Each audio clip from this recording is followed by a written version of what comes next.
In a quiet village nestled at the base of towering hills lived an elderly man named Mr. Haruto. His body bore the marks of decades spent working the earth, but a spark of wisdom still flickered behind his kind eyes. One afternoon, under the expansive shade of a maple tree, a young boy named Kaito sat cross-legged in the dirt beside him.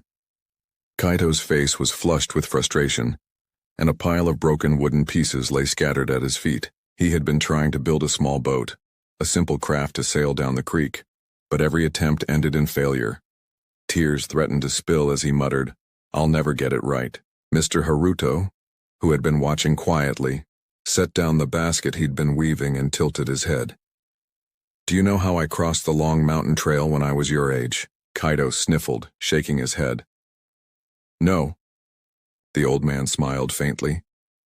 "One step," he said. "Then another. And another after that." Kaito frowned and wiped his nose on his sleeve. "But the mountain is so far. It's too much." "Yes," Mr. Haruto said softly. "And that's why some never try. They look at the peak and feel scared.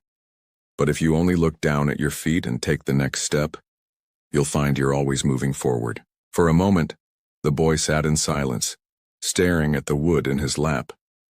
Then, without a word, he picked up a small piece and began sanding the edges. He picked up a small piece and began sanding the edges. The proverb, "The journey of 1,000 miles begins with a single step," is often repeated but rarely understood. It's not about size or distance, it's about momentum. Starting small, starting now. In our hearts and minds, big goals, or big problems, loom like insurmountable peaks.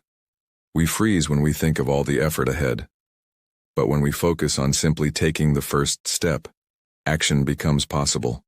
The fear shrinks, and progress begins, one tiny movement at a time. Over the next few days, Kaito stopped trying to build a perfect boat all at once. He started small. He focused on sanding one plank, then carving one piece, and finally, tying a single knot. Hours turned into days, and by the week's end, his hands presented something he hadn't thought possible, a small wooden boat that could stay afloat. Pride lit up his face as he showed Mr. Haruto.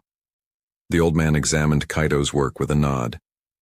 "You see, Kaito," he said, his voice warm with approval. "You're already walking your 1,000 miles. Years later, the echoes of that moment stayed with Kaito. Now grown, whenever life threw challenges his way, he would pause, breathe, and remember Mr. Haruto's words. Just take the next step. He knew something profound now. The mountain trail, the 1,000 miles, the seemingly impossible goals. They aren't crossed in leaps but in little deliberate steps, one after the other. And with each step, you don't just move forward. You become stronger, braver, and more capable than you were before. The journey always begins there,